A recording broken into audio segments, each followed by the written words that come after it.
Yo, what's going on? It's D-Man, you already know. Bringing to you some NBA information. It's finalized that Dwight Howard will be going to the Lakers, and we all knew that this was going to happen.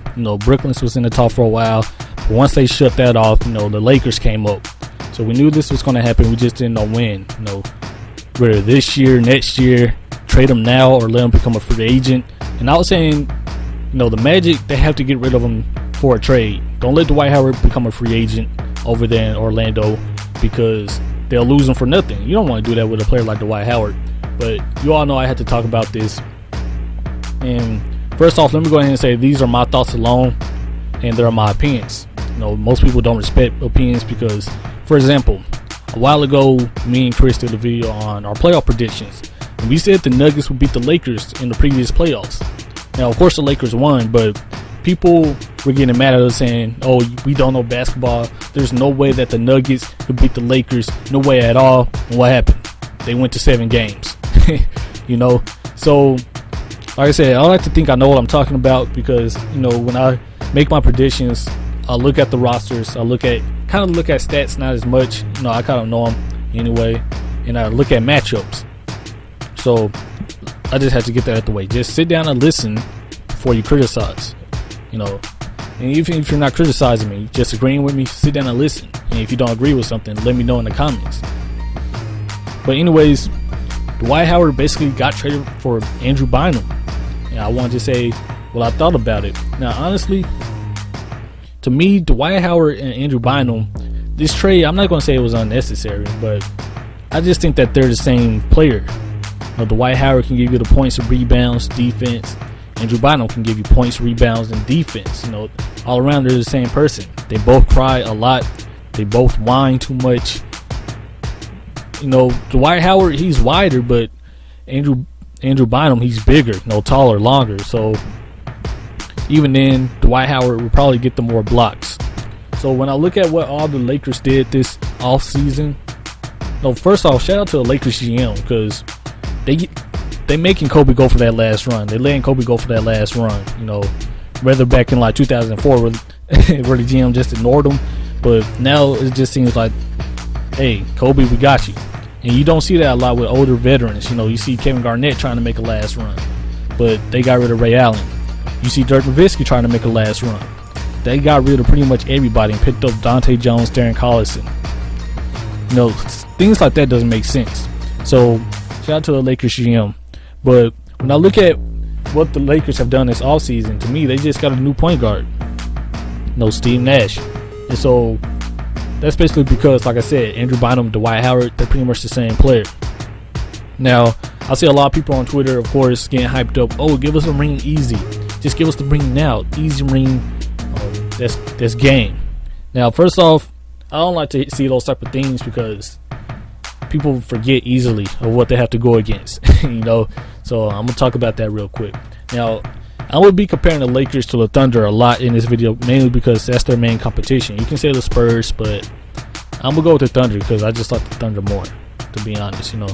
So let's look at the matchups. You have Steve Nash and Russell Westbrook. Now, Steve Nash is a way smarter player than Russell Westbrook. Way smarter. I'm a smarter player, to be honest. So he can make Russell Westbrook really frustrated. Now, if you look at it on the other end of things, Russell Westbrook, he can score at will on Steve Nash. Steve Nash has a real problem with guarding people that's faster than him. Guarding athletic point guards. Steve Nash can guard Rondo. Steve Nash can guard Derrick Rose. He can't guard Russell Westbrook. Now, the good thing is, if Russell Westbrook decides to go down low or blow by Steve Nash and go down low, he have Dwight Howard down there. If they rotate, he have Dwight Howard and Paul Gasol down there. But knowing Russell, he'll just blow by Steve Nash and kind of pull up for the jump shot, I guess. He don't even have to blow by Steve Nash to do it. He could just break him down and pull up a jump shot. That's easy money right there. So that's kind of a trade-off. Now, Kobe and James Harden / Stephalosha, Kobe can do what he wants, to be honest. James Harden, he's good off the dribble, but Kobe can guard James Harden. I don't know what happened in that playoff series, but Kobe can guard James Harden. But Stephalosha, he can slow down Kobe. Stephalosha proved that. Stephalosha defense is very underrated in my opinion. He had to guard most of the people. most of the stars in the playoffs, and he did a pretty good job, especially on Kobe. So we'll just have to see right there. But offensively, Kobe can take either one of those dudes, in my opinion. Now, you do have Kevin Durant and Russell. What I'm talking about, Kevin Durant and Ron Artest. Meta World Peace, my fault. But like I said, Meta World Peace can contain Kevin Durant. But if Kevin Durant is scoring, it's nothing you can do to stop him. It's nothing you can do at all. Now, if Kevin Durant isn't scoring, he's just another body on the court. Because a lot of people don't talk about this, but Kevin Durant's defense, it isn't that great. So if you can shut down Kevin Durant on offense, eventually he'll get going. But sometimes it'll just be too late, to be honest. So we'll just have to see about that.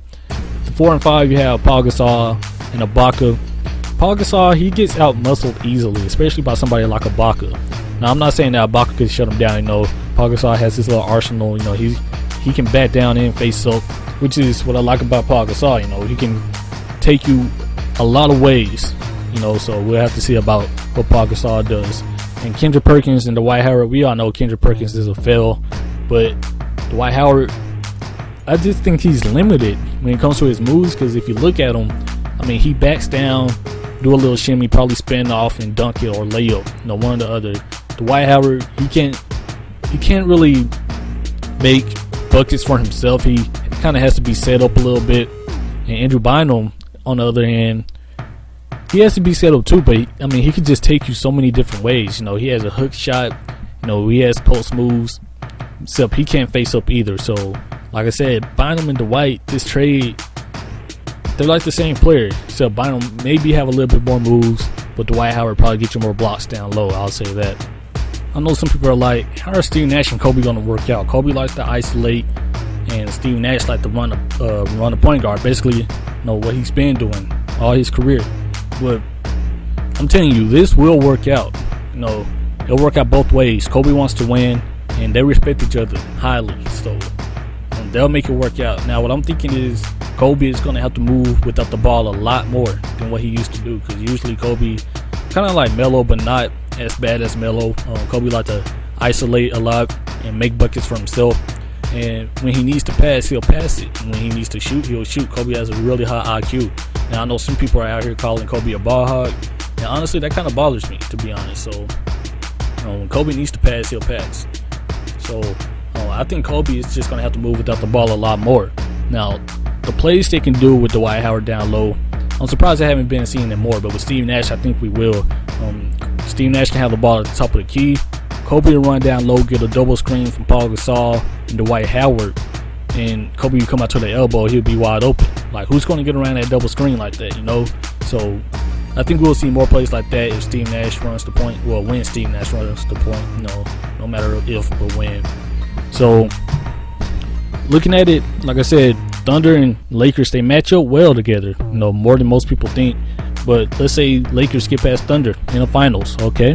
And they'll be going against the Heat. Let's be honest.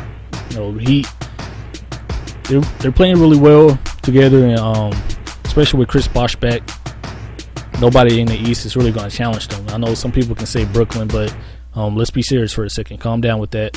Get off that hype train. And so the Heat are going to be in the finals, and let's say it's the LeBron versus Kobe finals, which is something I would probably like to see. But although I also like to see KD versus LeBron again. But either way, it'll be all right. So, like I said, Lakers have a better team, but I said the same thing about the Thunder.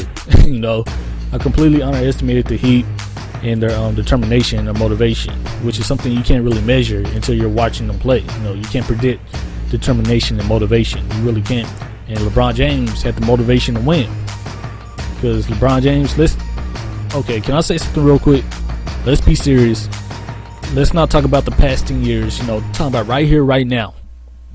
LeBron James is overall the best player in the league. And I don't care how much of a Laker fan you are, how much of a LeBron hater you are, which is basically the same thing, let's be real. But let's be real. For real. LeBron James is overall the best player in the league. You look at his points, rebounds, and assists. Nobody else is doing that. I know there's going to be some dummy that says, LeBron, he's not the best person in the league. Are you kidding me? He doesn't have a fourth quarter, and he only has one ring. Kobe has a fourth quarter and 5 rings. Shut up, man. That's the most invalid argument of all time. I hate people that say that. Just be real with yourself. Right now, LeBron is the best, And plus, you know, the people that say that Kobe is the best in the league right now because he has 5 rings, call Michael Jordan the greatest of all time. Well, you're contradicting yourself. If rings make the player, you know, Bill Russell is the best and will always be the best. So just think about that. You know, I'm not shutting down your thought, but let's be real. You know, look back at last year. Look at the postseason. LeBron was averaging 35 and 10 throughout the postseason. Nobody else is doing that, and he can pretty much score at will. You know, most of the time he doesn't because he wants to be a passer for some reason. LeBron, if he wanted to, he can take his game to another level. You know, he's like Super Saiyan right now, but he can go to Super Saiyan 2 or Super Saiyan 3 in an instant if he wanted to. But he's kind of like Gohan, you know. Gohan could have did the same thing a long time ago, but he wasn't really a fighter. He was too nice. And why am I talking about Dragon Ball Z? I'm tripping. Y'all see the similarity though. But anyways, now LeBron, I don't want to count out the Heat just yet, but if the Heat want to win, I'm gonna say the same thing that I said in my finals prediction video. If the Heat want to win, all their players are going to have to step up. The Heat are going to have to work way harder than the Lakers are going to have to work. You know, they brought in more consistent 3-point shooters. They brought in Ray Allen, Rashard Lewis. They still have Mario Chalmers there. They still have Shane Battier, Mike Miller.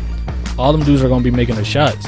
But of course, they're going to have Chris Bosh. He helps out. Dwayne Wade, I'm not sure about him because it just seems like his career just disappeared out of nowhere. Like last year in the postseason, or in the postseason this year, he just disappeared. I'm not sure what it was. Maybe it was just his knee. But, well, actually, maybe it was his knee. Actually, I know for a fact it was his knee, I guess. So we'll just have to see about that. But if LeBron becomes mentally stronger or becomes stronger mentally, then he's a dangerous person. You know, we all have to admit to that. So I think for the most part, you can call the Lakers and Lakers and Heat finals. But then again, we never know. You know, injuries almost screwed over the Heat versus the Pacers. You know, you could do the same thing to the Lakers. God forbid, but I'm just saying, you know, injuries, you gotta take that to account and little things like that. So we'll just have to see. And also, I can't believe I left out another team in this discussion as a challenger. Now, I want to talk about the Clippers real quick. I know some people like the Clippers. D-Man, you tripping. But, I mean, if you look at it, the Clippers, they have a pretty good team. And they also picked up Lamar Odom. And I know some people are like, Lamar Odom is a bum. But, come on, man. He didn't want to be in Dallas. So, therefore, he didn't play to his full potential. He clearly didn't. Like, he almost got sent down to the D-League. He got waived. So, that's not Lamar Odom's potential. No, he came back to LA. He'll be playing motivated now that he can go against the Lakers a lot more. And they also picked up Grant Hill. Now, Grant Hill is old, but he's still a baller. You know, he can still put up points, play a little defense, you know. So those are two good acquirements by the Clippers. So maybe they'll be challenging the Lakers also. But overall, the teams to watch out for this year: Lakers, Thunder, Miami Heat, Clippers. I'll throw Brooklyn in there just to see how interesting it gets. And that's pretty much it, to be honest. Now, of course, I'll be watching those 5 teams as well as the Phoenix Suns because I grew up watching Phoenix, and so I'm going to keep watching them, see what moves we make. You know, we got Luis Scola, Goran Dragic. I'm glad he came back. Michael Beasley. I was hoping we got Eric Gordon, but I'm thinking we getting back in the playoffs. That's just me. You know, we can grab that AC. But, also, we got to watch out for the Hornets, too. I'm not going to say they're challenging the Lakers, but we just got to watch out for the Hornets because they made a few moves, too. See how the rookies work out, you know. That's going to be the rookie team right there. So, a lot of interesting things going down this season. And I know some people are coming to me. It's funny because people in real life, they're coming to me like, yo, we took, you know, in Dallas, there's a bunch of Laker fans and shit for some reason. And they was like, yo, we took Steve Nash from you. How do you feel about that?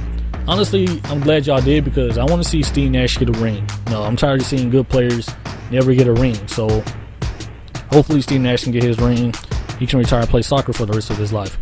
And that's pretty much how I feel about that. You know, I also want to make a commentary because, like I said, people are already saying that the Lakers are going to win this year. But like I said, you just can't call those type of things. That's a fanboy's comment to make. I'm not saying they're wrong, but just chill out and take into consideration the other things that the Lakers have to go through. So I'm going to also make a video talking about pretty much the worst fans of the NBA. And so far, my top teams, Lakers, Celtics, and Heat. Now, if you have other teams, just let me know in the comments. But I'll be making that commentary also. And it's for many reasons. You know, they all act differently. I'm going to throw Dallas in there too, because I live in Dallas and I have to go through a lot of stupid stuff. Like, y'all don't even know. But anyways, I'll talk about this later, man. I'm going to get into another subject here. Anyways, hope you all enjoyed this commentary. Leave your thoughts in the comment section below. Leave educated thoughts, not none of that fanboy stuff. Because honestly, that just bothers me. You know, one of my other videos, the people that got mad at me for saying that the Nuggets were going to beat the Lakers, you know, I went to their channel and they just had like Laker backgrounds, all purple and gold. And I was like, oh, okay, that's why they got mad. No, don't get mad. Just open your eyes, be realistic, be logical real quick, and let me know your thoughts. A well organized way, I guess. So anyways, I'll holler at y'all later. Peace.